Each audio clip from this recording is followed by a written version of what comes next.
Dans ce clip, nous allons voir comment construire un intervalle de confiance pour un pourcentage et comment tester une hypothèse portant sur un pourcentage. Et pour cela, nous allons considérer la base de données suivante. Il s'agit d'une étude portant sur les facteurs de risque d'une maladie. On a mesuré un score de confiance. Concrètement, on a demandé à chaque participant, sur une échelle de, je crois, 0 à 150, leur niveau de confiance, le degré de confiance qu'ils accordent à la vaccination. Et puis, on a demandé leur avis par rapport aux causes potentielles de l'autisme. On a demandé, est-ce que vous pensez que le vaccin en est une cause? Et certains participants ont dit oui, et puis les autres ont dit non. Par exemple, le premier participant croit que le vaccin cause l'autisme, le deuxième n'y croit pas, le troisième n'y croit pas. On a aussi mesuré le fait que chaque participant ait ou n'ait pas discuté de cette question, le rapport entre la vaccination et puis des maladies comme l'autisme. Donc on a demandé, est-ce que vous avez déjà discuté de cette question avec votre médecin familial? Donc beaucoup de gens dans l'échantillon ont répondu oui. Il y a le participant numéro 73 qui a dit non. Il y a d'autres gens qui n'ont pas discuté de la question avec le médecin familial, comme le participant 168, etc. Pour les fins de l'analyse, on a constitué deux variables binaires ou dichotomiques à partir des variables vaccin cause autisme et discussion avec médecin familial. Donc pour la première variable, chaque fois qu'un participant a répondu oui ou yes, on a attribué le code 1 et puis chaque fois qu'il a dit non, on a mis 0.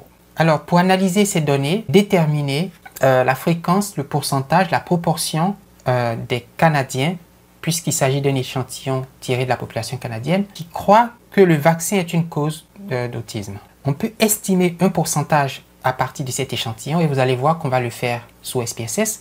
Mais ce qu'il nous faut, c'est un intervalle de confiance. Un intervalle tel qu'on puisse dire qu'on est confiant à 95% ou à 90% ou à 99%, que le vrai pourcentage des personnes dans la population canadienne qui croient que le vaccin cause l'autisme se trouve en telle ou telle valeur. Et une deuxième question importante, c'est de tester une hypothèse portant sur le vrai pourcentage des Canadiens qui croient que le vaccin cause l'autisme. Par exemple, un chercheur affirme 20% de la population canadienne croit que le vaccin cause l'autisme. C'est une hypothèse et il faut la tester, il faut déterminer pour voir si cette affirmation est crédible. Et donc la variable d'intérêt pour nous, c'est celle-là. Alors commençons par une analyse descriptive. Apprécions la distribution des fréquences de cette variable qualitative. Donc on va faire analyse, statistique descriptive, fréquence. Donc voilà ici la liste des variables de mon fichier, score de confiance, etc. Et puis je vais analyser vaccin cause autisme. Je veux la distribution des fréquences, donc je vais dans Charts. Et puis je choisis le diagramme en bâton, Bar Charts. Alors je peux ou bien demander les fréquences absolues, ou les fréquences relatives. Les fréquences relatives, ce sont les pourcentages. Alors, je vais choisir les pourcentages. Puis, je fais continue. Par défaut, SPSS, il coche afficher le tableau des fréquences. Donc, Display Frequency Tables.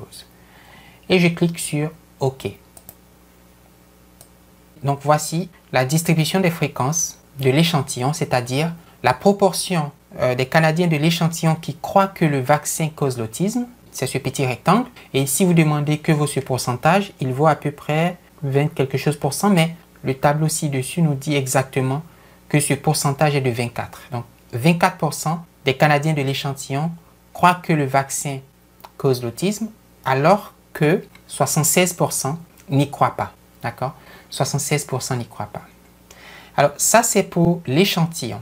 Construisons un intervalle de confiance à 95% pour le vrai pourcentage des Canadiens qui croient que le vaccin cause l'autisme. 24% des Canadiens de l'échantillon croient que le vaccin cause l'autisme. Mais ça ne nous dit pas grand-chose par rapport au vrai pourcentage des Canadiens qui y croient. Et avec l'intervalle de confiance, nous voulons faire une inférence statistique. Nous voulons passer de l'échantillon à la population. Alors pour ce faire, on va dans Analyse, Test non paramétrique, One Sample, un échantillon. D'accord? Alors je vais cliquer sur Objectif.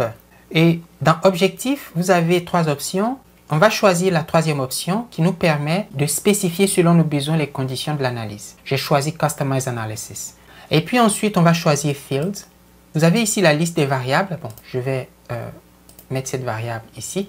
Vous avez la liste des variables à l'étude, mais celle qui nous intéresse, c'est la variable vaccin cause autisme, variable qualitative à deux modalités, variable nominale. On va la placer dans le champ Test Field. D'accord? Et puis on va dans Settings. Si je choisis Choose Test, SPSS me demande de choisir le test approprié pour analyser ces données. Dans Customize Test, on va choisir la première option, Compare Observe Binary. Et puis dans Options, ça dit Confidence Interval. Nous avons 3 procédures pour calculer cet intervalle de confiance. La méthode du ratio de vraisemblance. Nous allons prendre la première option, la méthode de Pearson. D'accord? Donc, je clique. Alors, tout juste en bas, on nous demande de définir le succès. Vous savez que quand vous avez une variable qualitative à 2 modalités ou à 2 classes, comme c'est le cas ici, ceux qui croient que le vaccin cause l'autisme et puis ceux qui n'y croient pas, il faut dire à SPSS quel est le succès. Vous avez 2 options. Vous pouvez choisir de spécifier par vous-même la valeur du succès, par exemple ici en saisissant le code 1,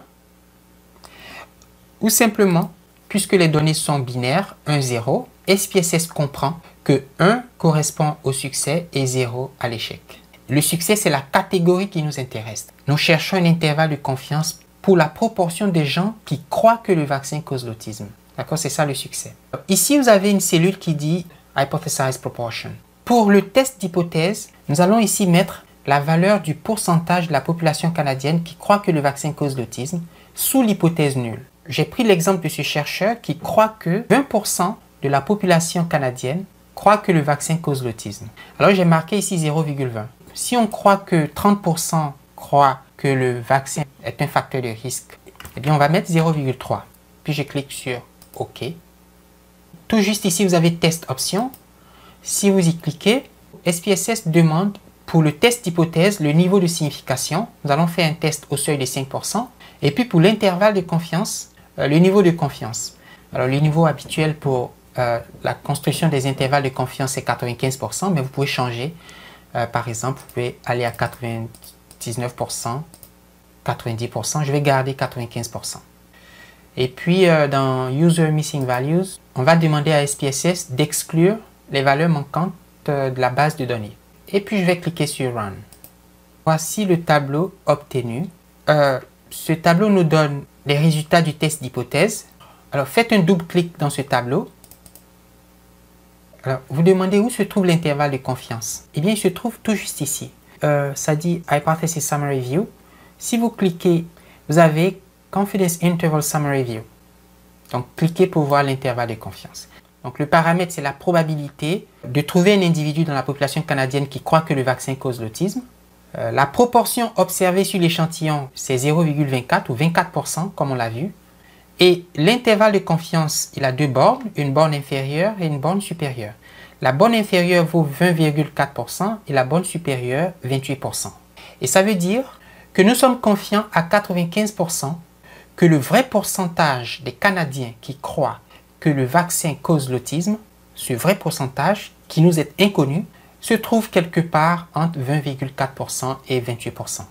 On peut aussi dire qu'au moins 20,4% des Canadiens croient que le vaccin cause l'autisme et au plus 28% des Canadiens, au plus, parce que c'est la borne supérieure, croient que le vaccin cause l'autisme. Et ça, c'est très intéressant parce que nous sommes passés d'une information portant sur l'échantillon à une information portant sur la population canadienne. Revenons au résultat du test d'hypothèse, Hypothesis Summary View. La p-value du test est de 0,013, inférieure au seuil de signification qui vaut alpha égale à 5%. Et vous savez que quand la p-value est inférieure au seuil de signification, on rejette l'hypothèse nulle, n'est-ce pas? L'hypothèse nulle nous dit que 20% des Canadiens croient que le vaccin cause l'autisme. Est-ce que cette hypothèse est vraisemblable au seuil de 5%? La réponse est non. Elle n'est pas vraisemblable. Nous sommes donc forcés de rejeter l'hypothèse nulle.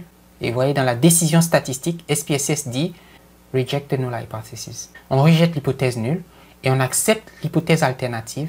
Le vrai pourcentage de la population n'est pas égal à 20%. Alors, combien vaut-il? Nous ne savons pas, mais nous savons qu'il n'est pas de 20%.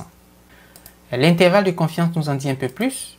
Il nous dit ce pourcentage inconnu se trouve quelque part entre 20,4% et 28%, et ce avec un niveau de confiance de 95%. Donc, nous sommes confiants, nous pouvons l'affirmer avec, disons, au plus 5% de chances de nous tromper. Dans ce clip, nous avons montré comment construire un intervalle de confiance pour un pourcentage et comment mener un test d'hypothèse sur un pourcentage.